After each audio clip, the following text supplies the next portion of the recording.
Welcome to the FieldLink podcast. I'm your host, Bill Smith, and this episode is brought to you by Zypro with patented enzyme technology. Zypro opens the door to nutrition by boosting soil productivity and enhancing root effectiveness. On this episode, we catch up with Fritz Westover from the host of the Vineyard Underground podcast. This Texas wine expert joins Helena Agri-Intelligence agronomist Paul Crout, and they discuss the similarities and differences in wine grape production across the entire United States. Plus, the USDA Grain Supply Report that was recently released shocked many traders and growers. Jody Lawrence will dive into what this recent news about the supply means to producers in the U.S., and he'll pass on some advice for marketing your crop in 2024. Stay tuned for this episode of FieldLink. This episode is brought to you by Grounded, a multifunctional adjuvant from Helena. Put every drop of your soil-applied herbicides to work and improve early season weed control with Grounded. Visit helenaagra.com to learn more. Joining us from California, who's actually here in our podcast studio at FieldLink Studio in Memphis today, is Paul Crout. Paul is the Agri-Intelligence Agronomist and Organics Manager for the western half of the United States. And also joining us from Houston, Texas, is Fritz Westover. And Fritz is with Westover Vineyard Advising out of Houston. And guys, want to welcome you all here to FieldLink. Thank you, Fritz. Hey, thanks a lot for having me. Appreciate it, Bill. Hey, man, guys, we're really excited today to deep dive into, the wide range of grapes. And we're going to talk about wine and growing wine and what's, the complexity of it. But at the same time, there's a lot of things that are kind of the same. And we'll chat a little bit about that. But before we deep dive into the wine world, let's get a little background on both of y'all. But Paul, you're a kind of a perennial guest here. You've been on several podcasts, but give everybody a quick overview of your background. Oh, thanks, Bill. And it is a pleasure to be back on the podcast. I think this is number 4. I always like talking about wine, grapes, and wine. Everybody loves to hear about wine, and I just like to talk about it. So, anyways, as you mentioned, I'm the Agri-Intelligence and Agronomy Manager for the Western U.S. now for Helena. Been with Helena for about 10 years. Prior to that, I was a vineyard manager, managed about 1,000 acres of grapes on the central coast of California, so San Luis Obispo County. And then before that, was a vineyard consultant and, have been involved in grapes and grape growing in California specifically since I'm dating myself, since 1999. There you go. Awesome. And also joining us today from Houston is Fritz Westover. Fritz, welcome to FieldLink. Hey, thanks for having me. It's a pleasure to be here. Well, Fritz, you not only run a consulting business, but you're also a host of the Vineyard Underground podcast, as well as you've got a learning academy. Tell us a little bit about that, and tell us a little bit about you, Fritz. Yeah, okay. I'll start with me. Like Paul, I'm also big into helping grape growers. Viticulture is primarily what I do, 100%. I don't work with other crops. I've been doing it for about 23 years. So, Paul, I'll date myself. My first vineyard job was also in 1999. Love it. Yeah, and I started in Pennsylvania. I went to Penn State and did my undergrad and master's there. And then I worked for Virginia Tech for a while and worked as a viticulture extension agent researcher there in Virginia Tech for a few years. And then I moved down to Texas and took another position with a family move and worked with Texas A&M, again, with the extension service. So helping as a public servant with the wine and grape industry, again, as an educator. And what I do now for my living is I help grape growers just like I did before. I just do it in my own format. So I'm consulting. I run a consulting business, primarily helping grape growers in the state of Texas, where I reside. So I work all over Texas, the High Plains, the Hill Country, and other areas of the state. I fly out to Georgia and visit my growers in Georgia, work with a lot of grape growers in the northern Georgia area in the Blue Ridge Mountains, beautiful mountain viticulture there, growing vinifera and hybrids. I make it out to Arizona a few times a year and work with growers in Arizona too. They're doing some amazing work out there. And then, when I got myself stretched a little thin, I started an online academy because I had all this educational information I was using with my clients and wanted to reach more growers and help them as well. So I started Virtual Viticulture Academy, which is my online advising and educational platform. Started that about 6 years ago. And believe it or not, we have growers now that are members of the Academy in over 30 states in the United States and about 10 countries abroad. So it's kind of like a window to the world of grape growing. No matter where you are, there's someone who either has it better or worse than you, or is learning from you and carrying over those ideas into a new region. So that's been fun. And of course, I also do some podcasting. I started the Vineyard Underground podcast a year ago. So I'm a year into that and up to about episode 40. And I don't see that stopping anytime soon. I love jumping behind this mic and talking with all these contacts around the world. Paul's been on my podcast before to chat about, grapevine nutrition. We can chat about nutrition and spray adjuvants ad nauseum all day long. It's super fun for us. If it's fun for you, check out the podcast with Paul. That was a good one. But that's kind of what I'm doing now. And, there's just so many opportunities to work with grape growers and help them. And I'm just trying to find unique ways to do it. Well, Fritz, we're excited to have you here joining us here on the FieldLink podcast. And you touched on some really important things, guys, that I think is really important. Growing grapes, yes, they're really grown all over the U.S. I think a lot of folks tend to think, oh, well, yeah, all the wine comes from California. And certainly a lot of it does. But grapes and wine grapes can be grown pretty much in every state in the country. Is that correct, guys? Yeah, absolutely. I think, as we mentioned, there are wine grapes grown, or grapes grown for wine in almost all, pretty much all 50 states, Hawaii included. There's wine grapes grown in Hawaii and all over the place. So, I think that's the really the interesting thing that people don't think about. So yes, probably 90% of wine and grapes are grown in California. Well, probably less than that, but that's what everybody thinks about. Sure. Vineyards and wine. They think California, and absolutely sure. I'm biased. There's some phenomenal. It's a great grape growing region. It's perfect. It's Mediterranean. Growing region. There's only 4 Mediterranean climates in the world, between the Mediterranean, California, Argentina and Australia. And so that's like the primary area, but we've got hybrids, we've got, new genetics and technologies that allow us to really grow grapes all over the place and actually make some really good wine in the state of Louisiana and the state of Georgia. And I think Fritz can definitely speak to that side of it. Yeah, so I worked in Virginia for a while, and when I moved down to Texas, I go back to Virginia, and if you look in the order of operations, the top states in grape production are obviously California. You've got Washington State, Oregon, and then it kind of moves into Virginia or New York. If you count the juice grapes in New York, and then Texas is a really big player. In fact, Texas is probably past Virginia in terms of production and acreage of wine grapes. And if you go to somewhere in Virginia and say, "Hey, I'm from Texas, and I'm a viticulturist," they're going to say, "You grow grapes in Texas?" And then you come down to Texas and you say, "Hey, I just visited some great vineyards in Northern Virginia," and they're going to say, "They grow grapes in Virginia?" It's like no one really knows what's going on all over the country. And so what's really awesome for me is to be able to work with growers in so many regions and see, Paul mentioned genetics. We have the Minnesota varieties that grow in Nebraska, Iowa, Michigan, Minnesota, obviously, and all these states that get down to -20 Fahrenheit. Sure. You can't grow vinifera like we know it, like Chardonnay, Cab, or Merlot, just to name the most common in those climates. But the viticulture practices they're using and the nutrition management and the spray program and all these other things are very similar in many ways. There's a lot of parallels. They're just doing different grape varieties. And like, those regions that are established now, we're struggling maybe, 50 years ago to discover what varieties would do well and how to make good wine from it. Well, they're just a little, farther down the curve on that. They're still learning what varieties to grow, how to make good wine from it. And that's the exciting time to be involved in those industries. That's a really a great illustration of how wide and how far, this industry truly does reach. I grew up in Nebraska, and it's crazy to think, but I haven't been there in 30 some years, but some of our neighbors now have some very large vineyards and raising a lot of grapes. Now, certainly they import other grapes, to make their final product, but they're using a lot of grapes right there in Nebraska. Who'd have thought? You think Nebraska, you think corn, right? Exactly.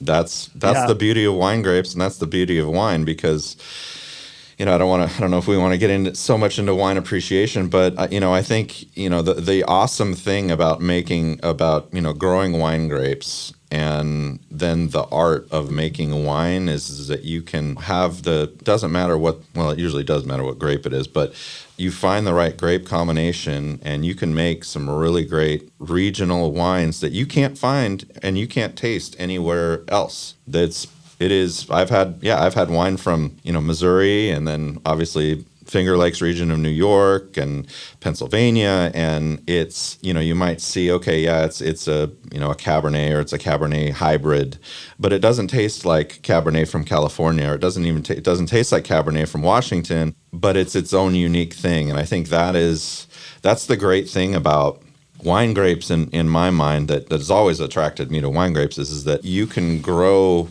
on the same acre, you can grow the same grapes, give those grapes to 4 different winemakers, and you have 4 different kinds of wine. That's the beautiful part of that about making wine and wine appreciations. There's something for everybody in my mind at the end of the day. And the same goes for growing grapes.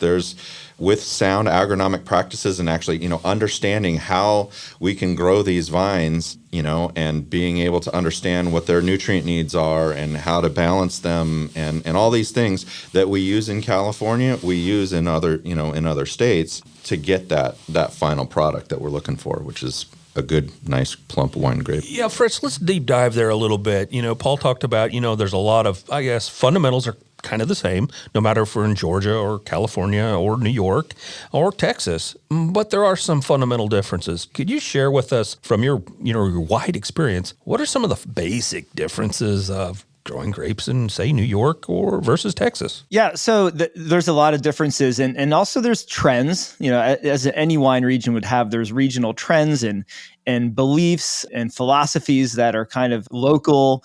But, one of the biggest differences between, New York and Texas or New York and California, I think is basically just how the grapes are grown as far as the trellis goes. The varieties of grapes that are growing in cold climates or cool climates are oftentimes hybrid grapes that are maybe more disease resistant, don't need as many sprays on them for fungal control or other problems.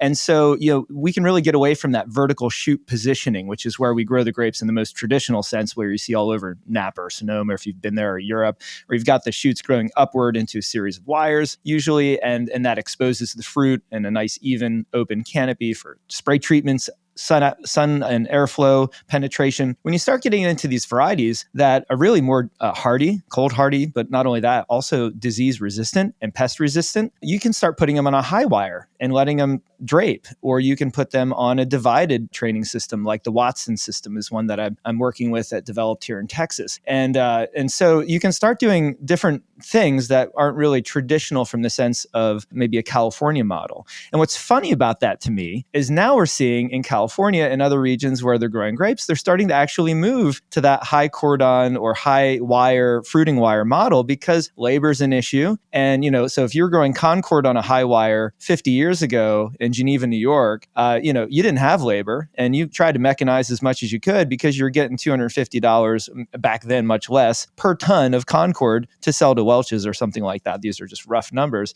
But, you look at Cabernet, it's grown now in California on a high wire system and mechanically harvested and pruned. So when I say trends, I mean, these things can be cyclical, but we kind of borrow from different regions and learn that there isn't just one way to do it. There's a lot of ways to do it. And that's why I love working with all the states, because growers are adopting practices that were created in Texas now in Georgia, where I work. Okay. And then from that, so I'll give you an example. There's this training system called the Watson system. And it's basically this man, Jerry Watson, who's not far from Houston, Texas, was growing a grape called Blanc du Bois. It's a Pierce's disease resistant variety. He's growing it on a high wire, and the shoots were draping down, and they were blocking the fruit and blocking the sprays. And we have a lot of disease issues. And it was hard to hand harvest them because hand labor was everything in the day he created it. And so he put a series of cross arms up and lifted the shoots up away from the fruit and let airflow in there and allowed better management and hand harvesting and spray penetration. And so this became known as the Watson system locally here. And when growers came down from Georgia, they said, we want to grow this Pierce's disease tolerant variety too. What's the best training system? And we all said, well, the Watson system's getting the best yields because it's a horizontally divided system. So it has 2 fruiting zones instead of 1. You have more foliage and more fruit using this system. Well, then when I worked in California, out there on the Central Coast, that's where I first met Paul, who's here today too. A sheep expert was in a room where I was talking about this system, Kelly Mulville over at Piscinas Ranch in California and the Central Coast as well. And he said, we graze sheep in vineyards and we'd like to find a system where they can't eat the fruit so we can graze them year round. And so I got involved with Kelly, and now Kelly's growing 100% vinifera, things like Cabernet, Grenache, Picpoul Blanc, lots of different unique varieties that we're familiar with on the Watson system in California. So to me, it's just amazing to see how you can take from one place and bring it to another and tweak it to the local conditions. And lo and behold, you've got yourself some innovation. And so what we're doing in different states, I think we need to pay attention to. I think there's a lot to be learned from it. And if you're just staying in your local bubble, you're not getting the full picture. So get out there. And you bring up a great point, Fritz. We're talking pretty concentrated around the U.S., but you have some experience globally as well. You mentioned earlier when we were chatting, you've got about 10 different countries that you're working with through your academy. Is that correct? It's correct. So some of those are members who utilize, the videos on pruning to help train their crews, or occasionally they'll check in and get some feedback on a picture or something in their vineyard where they've got a rare symptom showing up. And so I've gotten pretty good at diagnosing these problems, as you have too, Paul.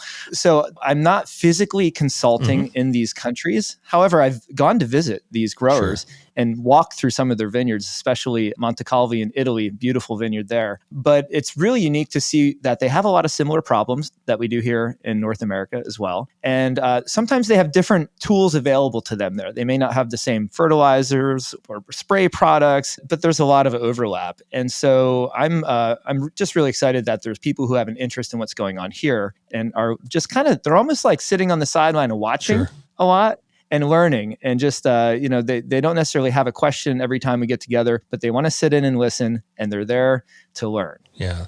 Well, that's really cool to take some of those, I guess, practices and that we can learn globally and apply them here locally in the U.S. Maybe it fits in Georgia, maybe it fits in Oregon, for example. But it's really, as you mentioned, Fritz, good to be really open-minded when raising, grapes across the U.S. Paul, let's talk a little bit some of the agronomic things that you've picked up. You've traveled back and forth. I know you go and help a lot of our Helena folks in Pennsylvania or New York from time to time as a guest speaker, consultant, that sort of thing. What are you picking up from the agronomic side of things? Yeah, well, I think, and I want to highlight actually one point that Fritz made is that, from a philosophical kind of approach, and the beautiful thing about wine grapes is that they are very flexible. We can grow the same variety and trellis it 10 different ways, prune it, different ways, and get these different results that specifically address those climatic conditions. Just like Fritz mentioned, in the cold, well, we're actually using these, similar high wire systems, but for heat, because we've got temperatures are rising in California, and so we actually need to provide more shade for the grape clusters rather than being in more of those open type environments. So we're having to adapt as well, but I think one of the interesting things is when you talk about, the agronomy of wine grape growing is I've gotten to visit with growers and consultants and our customers in a number of different states. And I've gotten to speak at different events and really talking about, the practices that we use from I would say a scientific or an agronomic point. They're all the same. We sample the soil, we sample the tissue, we sample the water that's going on if they're an irrigated crop, to give us, the information that we need to understand what the vines need at the end of the day. And so, in California, we need a lot of potassium because our soils are deficient in potassium. In Texas, they've got plenty of potassium.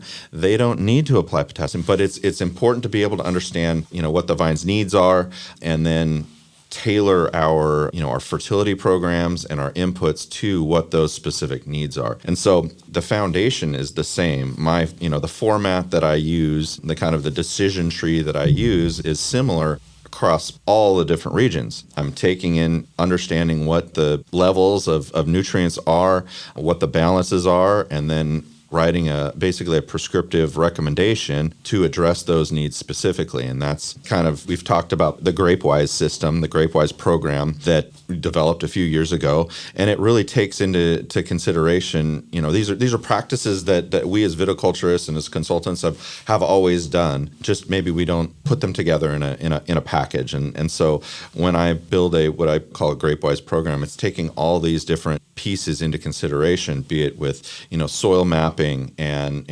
understanding the variations in the soil with our high ground system, and then taking tissue samples and understanding the variability in nutrients across different parts of the vineyard. And same with water. We irrigate in the West, well, at least in California, and understanding what's in the water chemistry, because that's irrigated crops. Water is the greatest input of them all, and so understanding you can actually be hurting your vines by watering them with high boron water or high salinity water. And so being able to understand that and to account for that within the program is critical. So you have sampling, so you're finding out what the challenges are. We have obviously we have a number of products and solutions at the end of the day that we can then plug in to address those challenges. And then, we use our agronomists and the scientific know-how of our team to really explain and understand and adapt as those inputs are made. And then we utilize support from consultants like Fritz on those really critical, the trellising, the cultural practices that we can then use, because that's, the fertility, understand that's just one part of the greater system. And so having all that information in place helps us as viticulturists and consultants. When we're making recommendations to growers, we're taking all of that information into consideration. It's not just, you need nitrogen, here's nitrogen, and then walk away. It is a fully integrated type of thought process and system. Because one thing that we haven't mentioned is wine grapes are awesome. They're very flexible, but you can be a hero or a zero depending on your fertility program. You can mess up wine, the wine juice chemistry, and you can mess up a lot, using the wrong inputs at the wrong time. And I think that's where the knowledge and the expertise of the experience of, viticulturists and agronomists, Helena, who understand that, and outside, and that's why Fritz and I, we talk all the time. We're texting back and forth each other. He's got a question about a spray solution. I've got a question about this trellising thing. And it's all about, connection, because I think that's the other really cool thing about the grape industry is that grape growers, we all share information. Everybody's sharing what they're doing, because it's not like, our produce is a commodity. It's not like it's, number 2 corn or whatever, where you and the next guy, your advantage is yield or whatever. No, our industry shares information like nobody's business. There is some secret stuff that some people think they're doing, but, really at the end of the day, it's all about helping everybody and sharing that knowledge and the experience. Yeah, Paul, they just want you to think they're doing something special, and that's why they make it secretive. I think that's the approach they're going for. Yeah, it really feels, just listening to you two chat back and forth, it's really kind of an open community, a community of, we want to share best practices. Absolutely. I think because we have so many challenges, obviously in agriculture in general, but even in the wine grape industry, we've got challenges from, obviously, labor is a challenge, the economics of inputs is a challenge, invasive species. I don't even want to talk about the spotted lanternfly on this podcast. That scares the heck out of me. We've got these challenges, and so we need to be talking as an industry and sharing experience and knowledge to be able to overcome some of these challenges. As the industry, when the world becomes more and more globalized, these invasive species are popping up every day. And so I think that kind of openness to sharing knowledge and experience and best practices is something that definitely sets the industry apart. Fritz, what kind of things, you've got a number of clients throughout the U.S. too. What are some of the big things that are keeping them up at night when we talk about raising a quality product for the wine grape industry? I love these deep and open questions. They're good because you can wax and wane on different topics. Thanks, Bill. The expression in areas outside that are less established for viticulture and vineyards is that the number of new problems we find for viticulture and for vineyards is proportionally related to the number of new vineyards we decide to plant in areas that have not done it before, right? Okay. So we find these new things as they pop up because there's no history. There's not a 100-year history of grape growing. So things like invasive species are one thing, but when we grow things in an area where they haven't really been tested yet, that you have pioneers, and so there's a lot of pioneers out there, and I work with a lot of pioneers, and I make it really clear up front: you are a pioneer if you're planting grapes in this area, or if you're going to bring this new grape variety into this area, you're also a pioneer for doing that. Just because it's working, I have one example now where I'm working with a grower in North Georgia, and they had this terrible freeze December 24th in 2022. So the Christmas Eve freeze, and it went down to, below 0 Fahrenheit. It killed back all of their hardiest vinifera they had, which was Petit Verdot, Cabernet Franc, all were killed back. Normally they can handle about 5 degrees, but not -5. So that little bit just threw them over the edge. So now that grower wants to bring in some of those Minnesota varieties or something they're growing up north that can handle -20. So they never have to worry about that again. They take it out of the equation. But the challenge is, for that grower now is, how is this grape going to handle the humidity in my climate in North Georgia?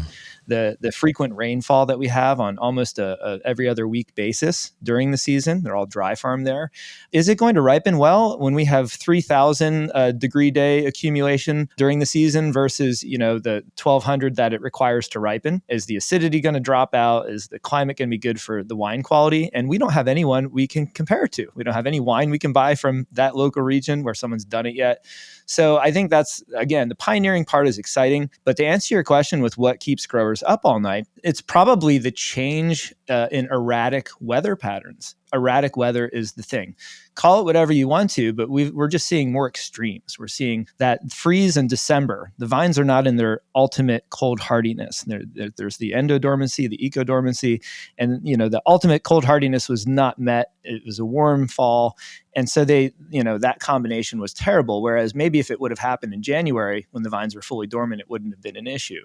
So we're seeing more extreme weather patterns. We're seeing earlier bud burst than ever in history. And then that can bring on late freezes that, maybe they're not a late spring freeze, but now they are because everything came out early. So really, we can't control the weather. And what I have seen in terms of resilience to this, and I'll give Texas as the example here, growers on the high plains have been getting hit with late spring freezes for decades, and they grow vinifera up there. It's a cotton production area, peanut production area, row crops, and grapes use less water, so there's a lot of interest in grapes there. There's probably 3,000 or 4,000 acres, maybe more by now, of grapes on the Texas high plains alone, and they've put up frost machines, wind machines, to skirt around that. So that's a solution.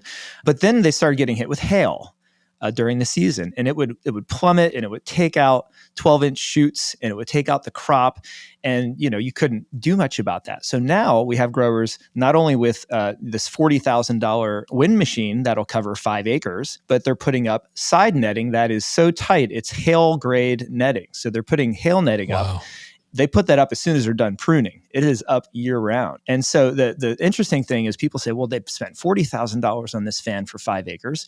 Well, if you're getting, let's say $2,000 a ton and 5 tons per acre, that's going to pay for itself in 5 acres if you save your crop one time, if it's a high quality grape that you're growing. Same thing with hail netting. If you put that up and it costs you $2,500 an acre to buy it and install it, and then you manage it, there's costs with managing it each year. Pay for that with 1.5 tons of fruit per acre one time. Right. And the cost of the netting is paid for. So I think part of the challenge with this resilience is the economics and understanding. You can take your chances and not do anything, but anyone who's been hit with a freeze more than once or hail more than once is going to jump right in and invest the money. And so that resilience mentality is kind of the new way of thinking, I think, in terms of sustainability in the business and longevity of vines in their production. Because I don't know if you've ever seen a hail bludgeon vine with quarter-size hail, but you're going to have to retrain that thing from the ground up. It's worse than sending a bad pruner in your vineyard and hacking up your vines with electric shears. Okay, it is bad. And Fritz, help me out here, because I'm not a viticulturist like yourself, but a crop like that gets hailed, I mean, we're out for the year. Are we out for a couple years? Help me understand that. Yeah, so you're out for more than a year, because if you've got to do significant vine retraining, like to your cordons or fruiting arms, that's a 2-year process to do that.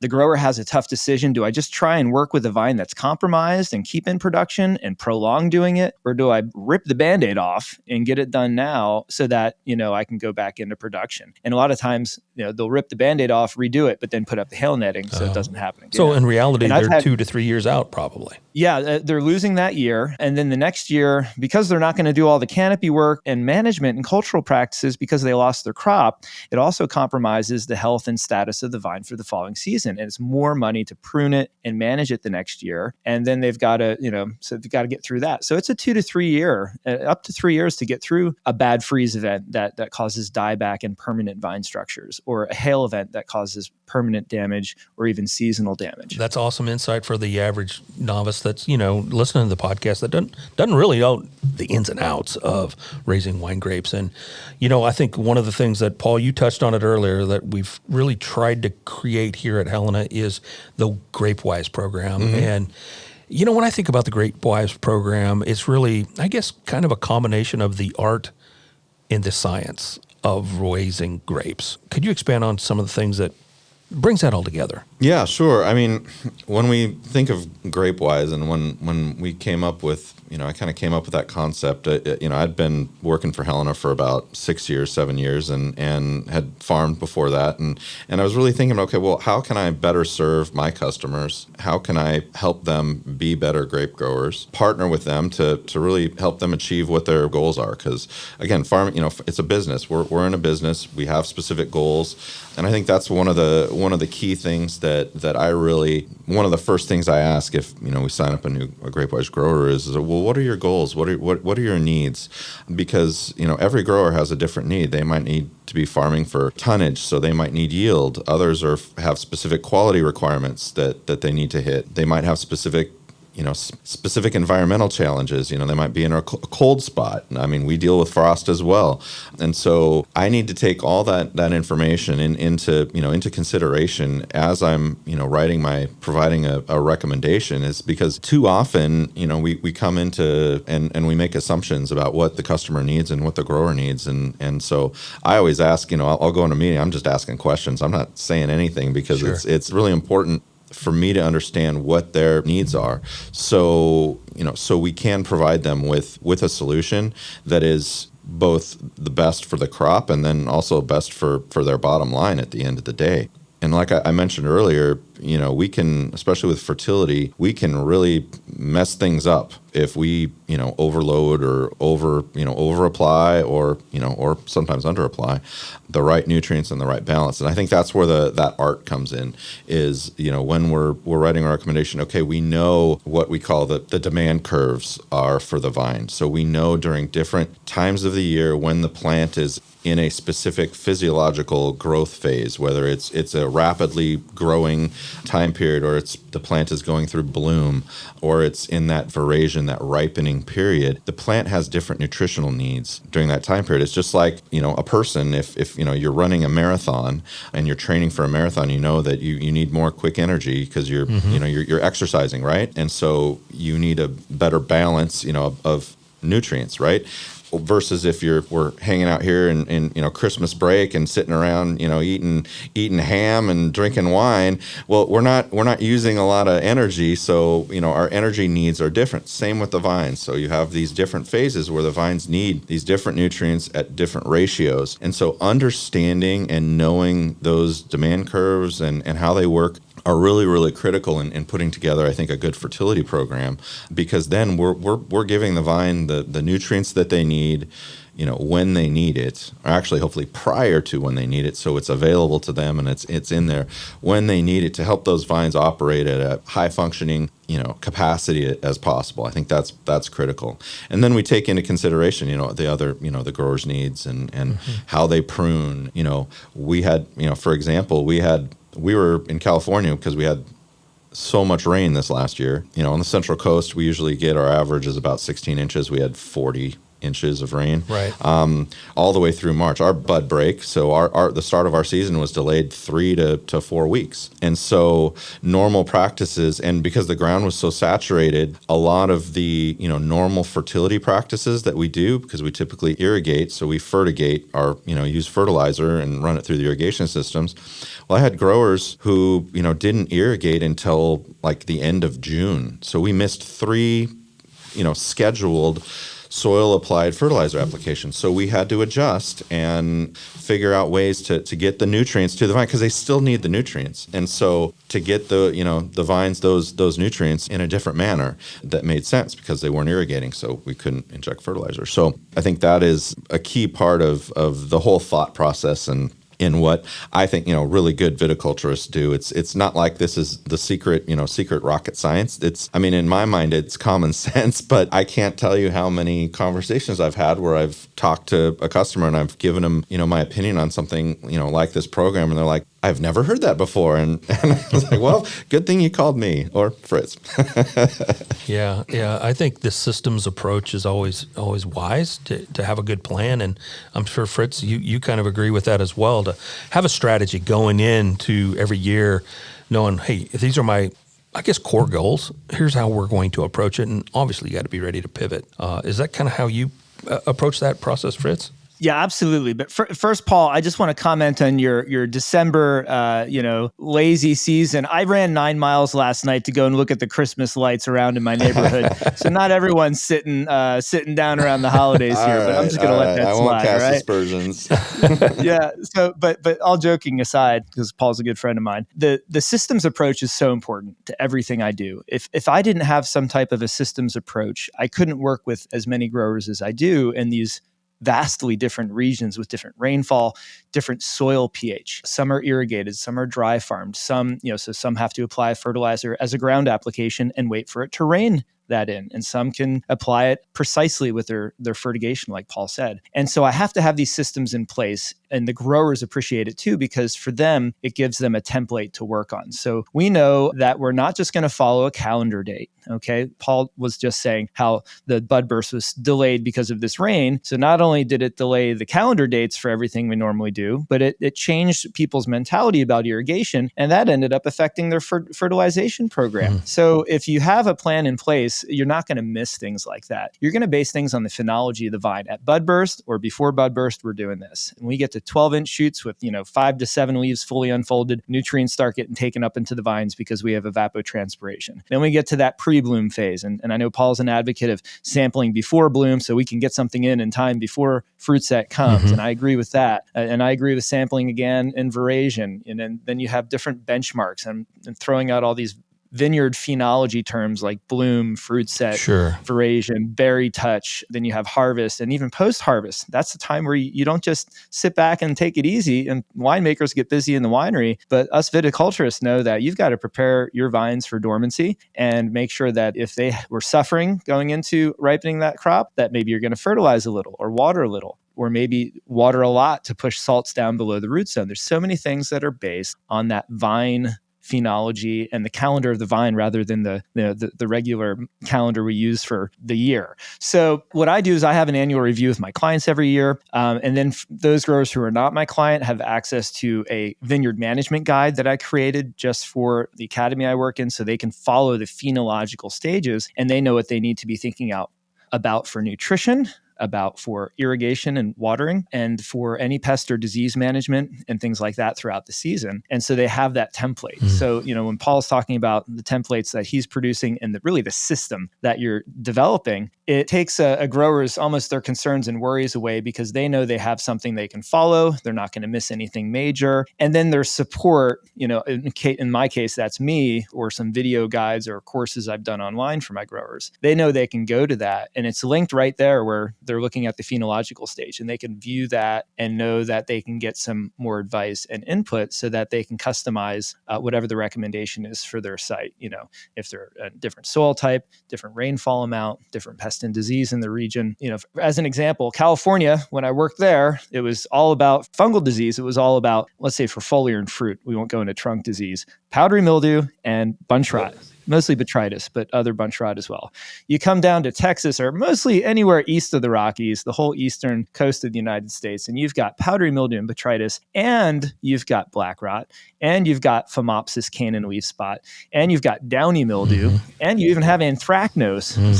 Most people don't even know what anthracnose is. They think of anthrax, but this is a plant pathogen, anthracnose, and we see that in the South. So there are so many more things that these growers need to be concerned about in those areas, but if they understand the phenology, they have their structured template in place for what they need to look for at each stage of the growth cycle. They can be prepared ahead of time to deal with it. They can be preventative, which is what you really need to be. But if you need to be reactive, that's okay. For some things that will work. Not a big disease problem, but it'll work for some things too. But having the resources in place and that guideline, I think that can fit over a large number of regions because we're all following the phenology of the grapevine. That's really important. I think that's great advice, Fritz. And what I'm hearing is, Paul, you've incorporated a lot of the philosophy that Fritz just talked about into the GrapeWise program. Yep. And, you combine, the strategy with that, along with the people and the technology to execute. And we've got to talk about the product side too. Sure. To have products that are specifically designed to address some of those challenges that, you and Fritz might come across throughout that journey, throughout that crop's life.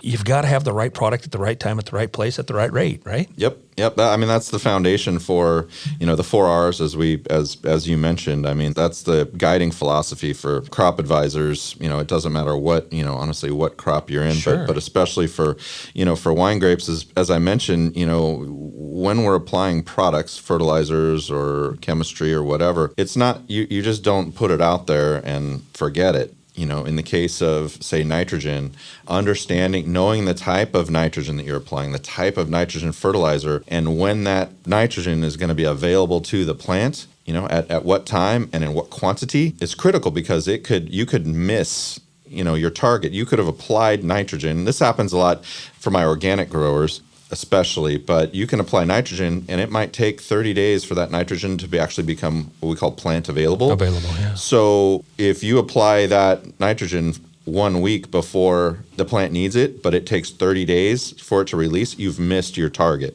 And so really having a good understanding of what your inputs are really critical. And I think that's plug for Helena. That's one of the great things about Helena is the products that we have developed to address some of these situations. They are very precise, very well tested, so we know exactly if I'm going to put this iron product, be it Ferroline is one of our soil applied iron products.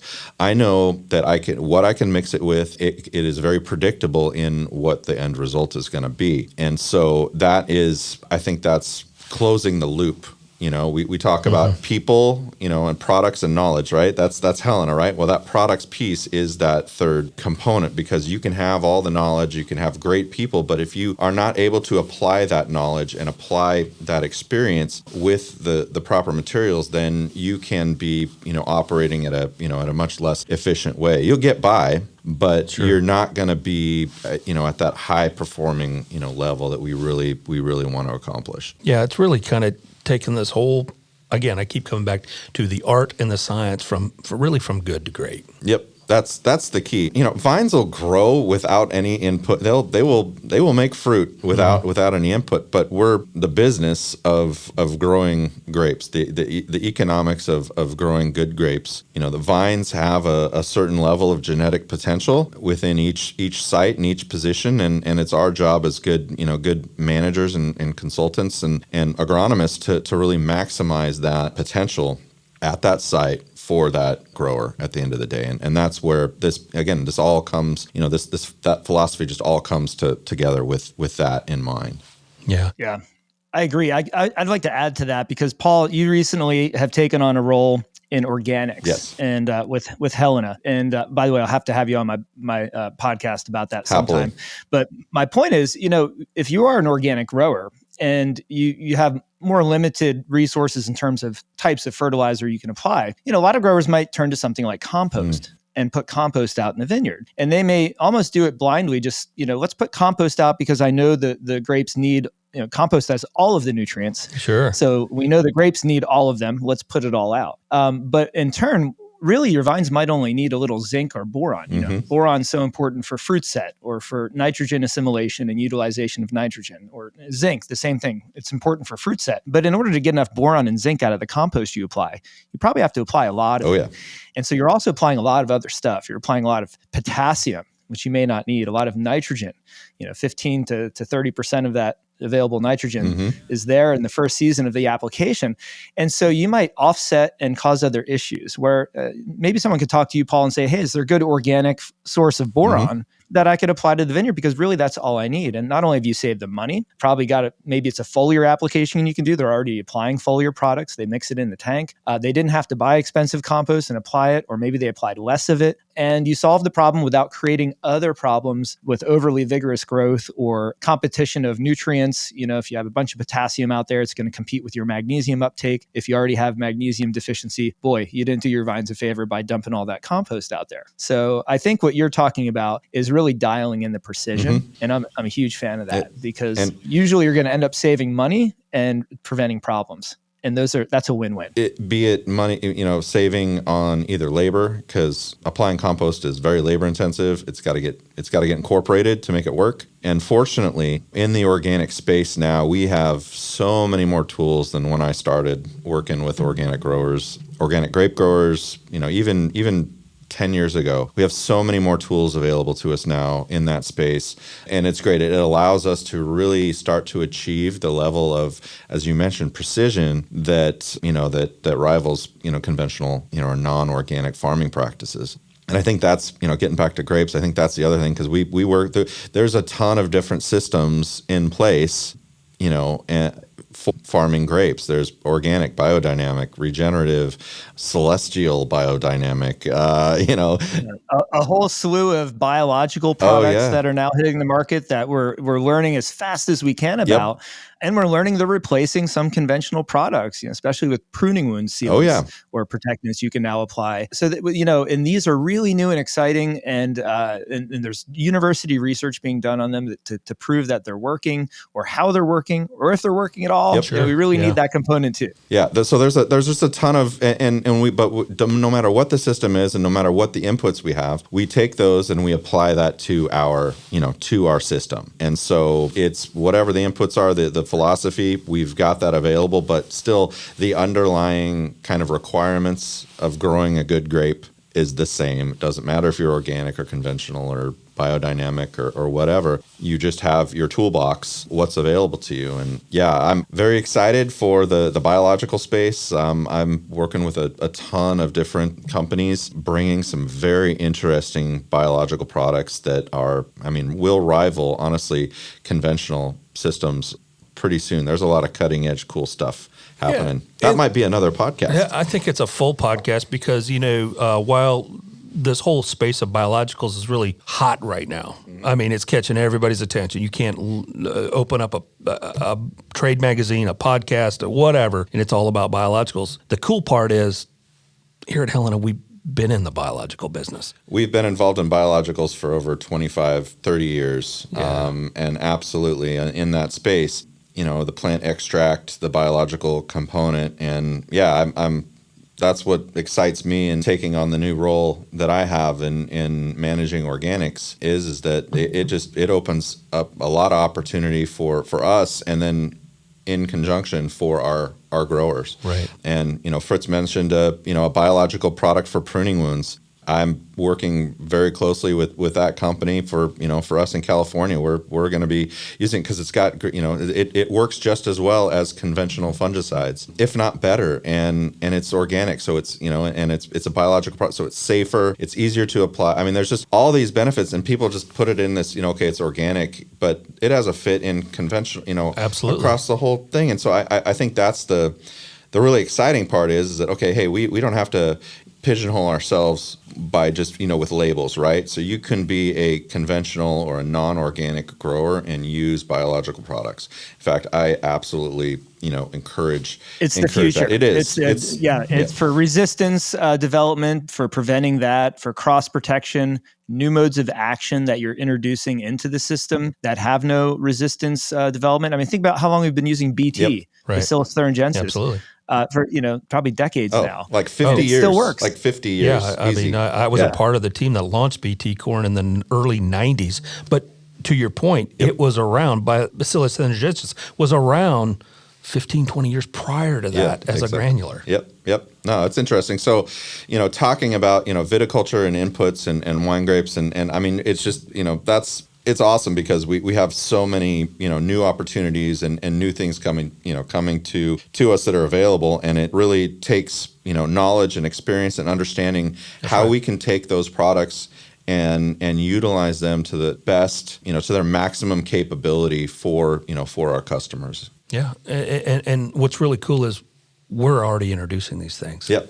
we launched some here most recently, didn't we? Just launched Zonix, which is our biofungicide. So it's a contact fungicide for downy mildew, Fritz. It's yes. We'll talk about that, my friend. But it's a broad spectrum, biological based contact fungicide, and it has a fit in conventional chemistry, absolutely, conventional programs as well as organic. It doesn't need to be. So it's a great tool, and it's adding more arrows to the quiver, as they say, that allows us to continue to be resilient to all these these changes, whether they are man-made, regulatory, or just as we're talking, just nature, right? I mean, these what we're dealing with in the wine industry is, honestly similar to what, most growers across the country are dealing with in I don't care what crop you're in. I think it's, the theme's the same there, right?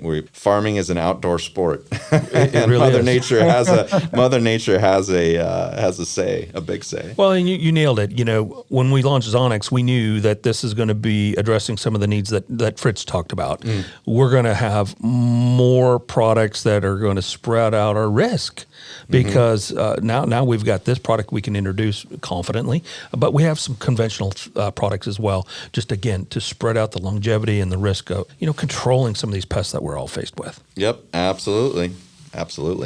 Guys, I tell you, kind of coming to an end here of our podcast here, but Fritz, I absolutely want to thank you for joining us here on the FieldLink podcast. And tell us once again, where can our listeners go to learn more about you and your advising service as well as your podcast?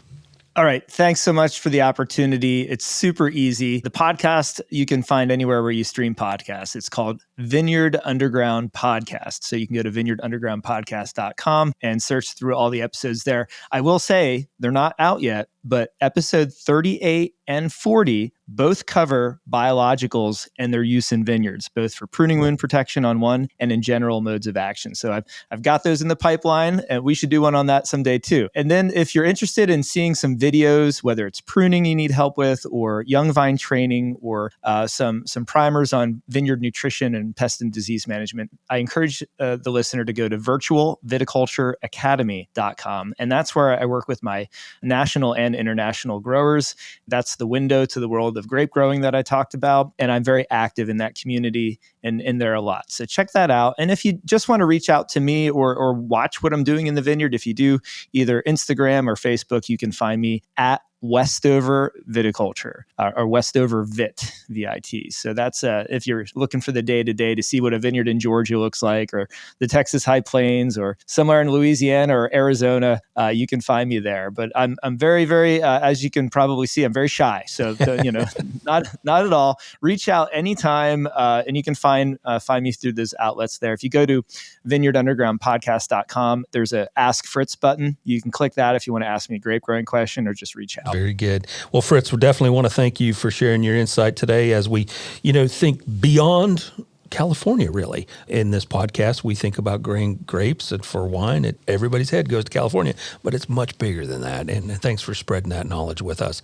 And Paul, how can folks learn a little bit more about your GrapeWise program? Well, we have a webpage, Helena, our HelenaAgri.com website, and we are active on social media. So I have articles that I've written, and I shoot video, and those get put on Facebook and Instagram. And so if you follow Helen Agri on Facebook and Instagram, you can definitely see my GrapeWise videos and my GrapeWise links to my articles. Similar to Fritz, I write articles on pre-bloom nutrition and weed management and things like that. So anyway, I think those are probably the best bets. And yep, and you can always reach out to your Helena representative to Absolutely. learn more. Well, they'll get you connected to learn more about the GrapeWise program. Guys, want to thank you for joining us here on this episode of FieldLink. Thank you, Bill. Thanks for having me. And welcome back to FieldLink. I'm your host, Bill Smith. And joining us right now from Nashville is Jody Lawrence. Jody, lots of things kind of happening in the market right now. We're hearing chirping out there. Recently we had a report come out. It's certainly causing some questions out there in terms of supply. Some big news that came out of that report that with some record yields. And we're still, seeing some impact with some global supply chain challenges, particularly through shipping through the Red Sea. Jody, welcome to FieldLink. Thank you, Bill. It's good to be back after a holiday break. And yes, all those things that you touched base on briefly certainly have been impacting the market. The report really more in a more negative way than a positive way, but you have to look at the bright side of it. When everybody in our industry does their job, and this year they did it to a record yield, we're just going to have more bushels, and more bushels tends to pressure prices. And most of the farmers I've talked to, when you look at the extra bushels they got as opposed to the fall in prices, it didn't completely offset each other, but it certainly helped by having those extra bushels, because the USDA came out a little bit shocking because they raised the yield over the estimate in week ago Friday's report to a 177.3 bushel per acre yield, and the total crop came in at 15.342 billion bushels. Both of those are records for corn, and it really shows that where production is going in the United States and around the world, that as we get better genetics, as we get better information, better products, and just better technology across the board, and then farmers are willing to learn and implement and do those things to get every bushel they can out of every acre, that stewardship will lead to these record yields, and that's exactly what we've gotten. So first of all, everybody deserves a huge congratulations for their part in it after some really inconsistent weather across the entire Corn Belt. Yeah, if you think about it, Jody, this last summer, I know every podcast that we do, we talk about the weather, and it's either really dry here or really wet here, and just a lot of inconsistency across the entire fruited plains and really around the world.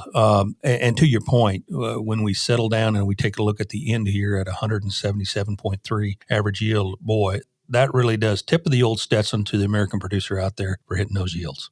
Exactly, because it's we knew that it was coming. And when you look at it, the craziest part to me is, again, the Western Corn Belt had some really, really dry conditions. And then the Eastern Corn Belt had their troubles in June, and really 4th of July rain saved a lot of the crop. But you had some people doing 200 bushel corn who only had 4, maybe 5 inches of rain over the course of the growing season. It just happened to fall at exactly the right time. There was a big system that moved across the country around the 4th of July weekend, and then another one about 2 weeks later. It really shows that where all of the genetics are going, that things are becoming more heat resistant, more drought tolerant. The corn plants can take a little more stress than they could, just 5-10 years ago. Of course, taking a look at different technologies that can be applied to help reduce some of that stress certainly is helpful. Jody, let's talk a little bit about the here and now. Boy, there's some opportunities in some cases for growers to take some positions. Others, it's time to sharpen the pencil. What's your advice right now as we take a look here at the end of January and taking a position for 24 crop? Yeah, we we know that when you produce record crops, and Brazil had a record bean crop, Russia had a record wheat crop, and then the U.S. followed with a record corn crop, that unless on the demand side of it, things are just red hot, which they're good, and China is back to record demand. They are just filling their demand in a larger percentage of normal Brazil right now. But when you look at prices, we have 442 futures price in March corn, 475 in December corn, 1206 old crop beans, and 1190 on new crop. These certainly are not the most attractive prices we have seen over the past 2 or 3 years. Really, you have to go all the way back to kind of right in the middle of COVID in early 21 to have prices down here. But I believe we are in a position for a couple different reasons. First of all, the input costs across the board are flat to maybe even a little bit lower. I'm hearing from some of our friends at Helena. And when you look at that if we get the opportunity, which we always know there are going to be rallies, you just don't know what's going to drive it and what's going to, when it's going to happen. But I think that if I was having targets, first thing you have to do is know what your break even is, because we could get a 30-cent rally in corn, get it back over $5. But if some people listening are on the higher end of production costs and their total is, 510, 520 on normal APH yields, then you hate to start, and your bank certainly hates to see you start marketing at a loss to begin the year. So since we're this far into prepay, everybody should be able to sit down and get a really, really tight estimate on what their break-even costs are going to be, and then just work backwards from there. Yeah, you bring up a great point. Getting a good handle on your cost of production is absolutely critical. And I think it's really important for producers not to just run with the number that they ran with last year, because things are changing. And specifically, one area that's changing is the area of interest rates. That's certainly going to impact a lot of growers' positions this year. Yeah, the example that I've been using in our meetings so far this year is that the Federal Reserve, even though they are trending towards lowering rates very slowly sometime over the course of 2024, we're still sitting at the highest interest rates we've seen in 20 years.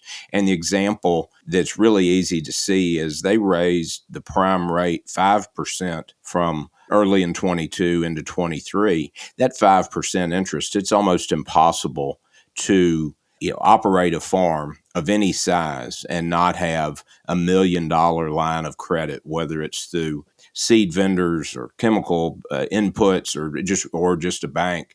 That extra 5% on $1 million is $50,000 that is coming right off the bottom line, just going to pay additional interest.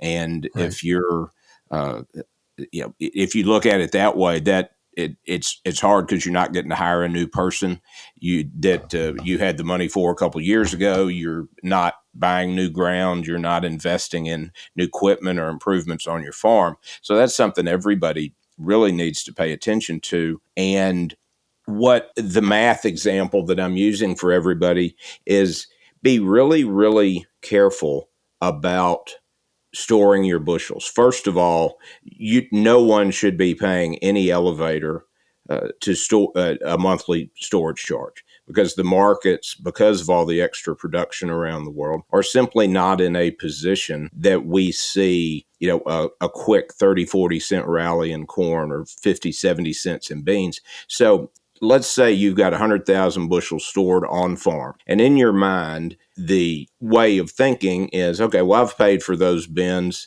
They're a convenience for me, and I'm going to store them and use them, hopefully get some carry and see if basis improves, and also see if we get a rally. But if you have 100,000 bushels of corn stored on farm, and let's say you can get $5 for it, just to make the math easy, you've got a $500,000 asset sitting in those bins. And, whether corn goes up a nickel or down a nickel, it moves every day with it.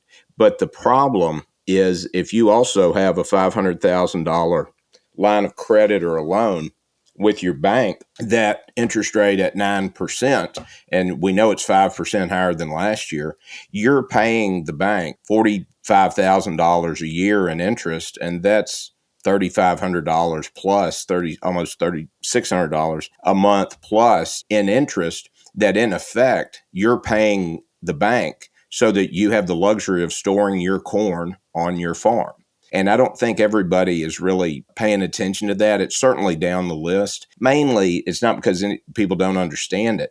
It's simply something we haven't talked about in a long, long time. And when you look at everything else that goes into running a farm, interest expense is probably pretty low on that checklist of things to figure out.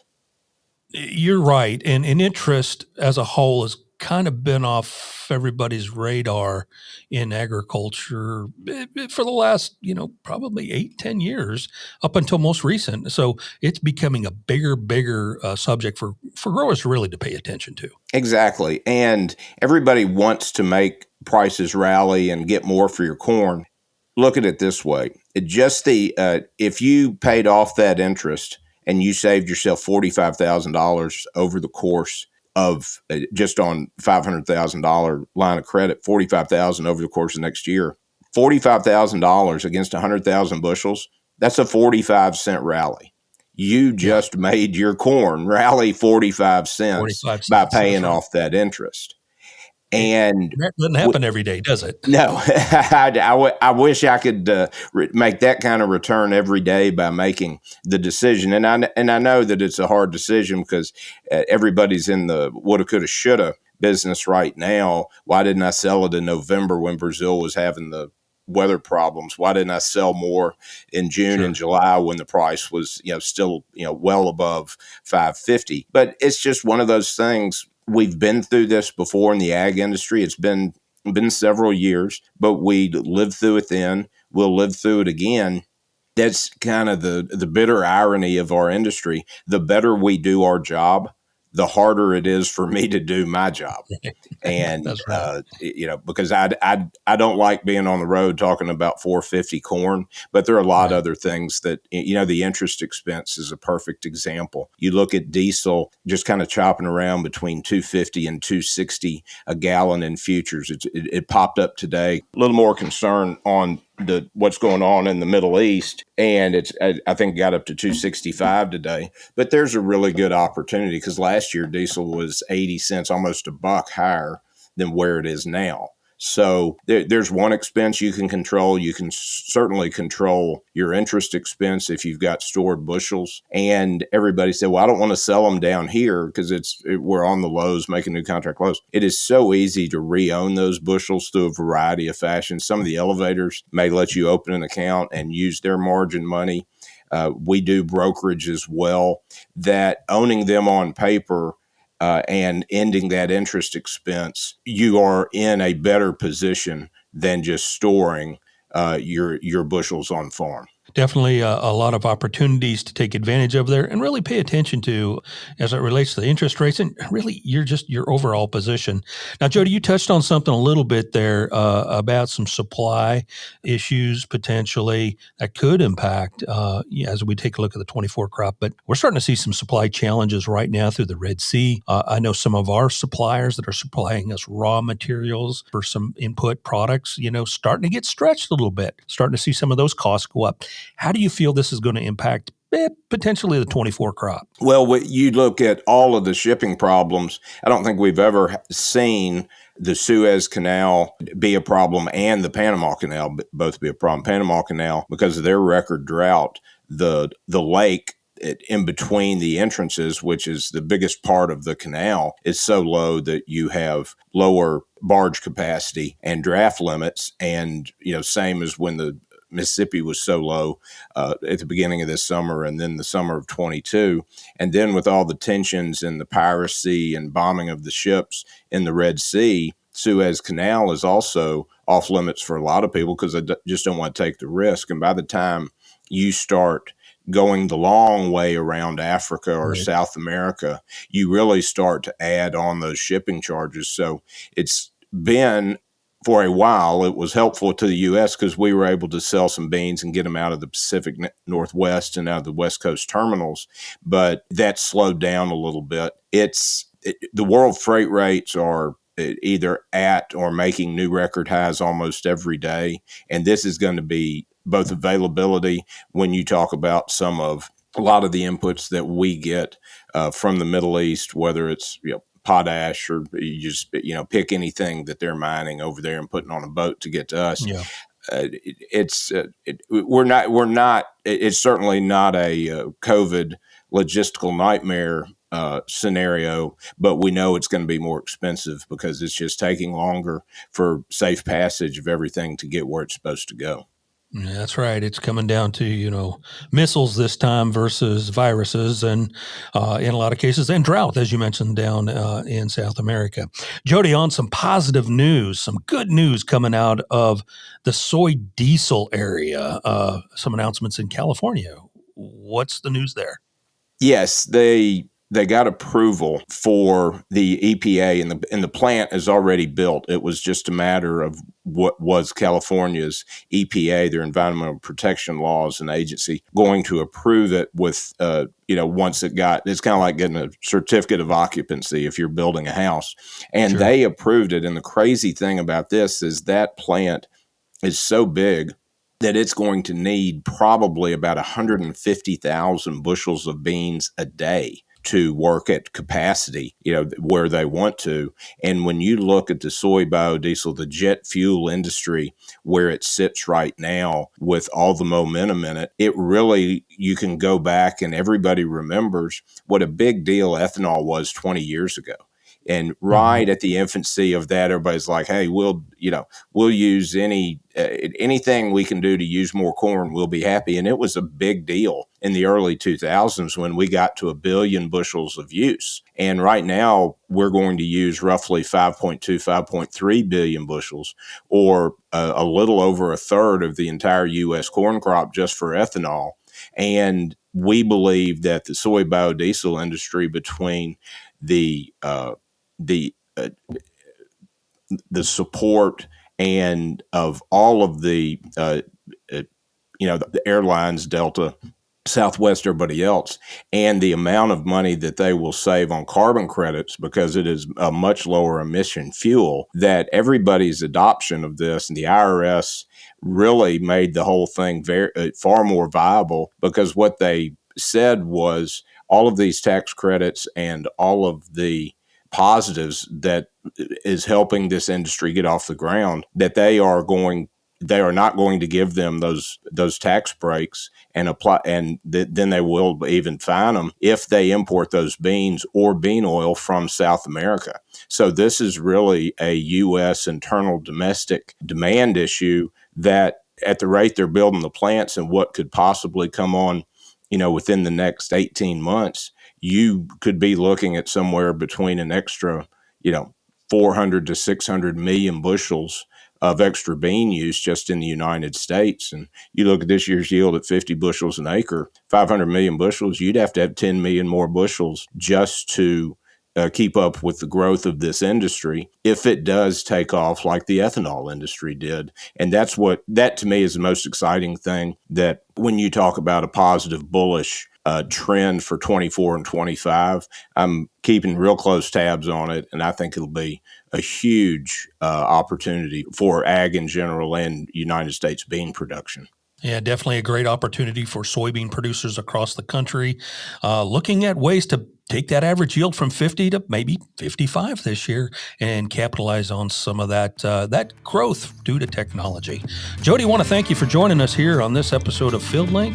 Appreciate you for joining us. Thank you, Bill. Thanks for joining us on this episode of FieldLink. And remember, Zypro opens the doors to nutrition by boosting soil productivity, enhancing root effectiveness. Contact your Helena representative to learn more about Zypro.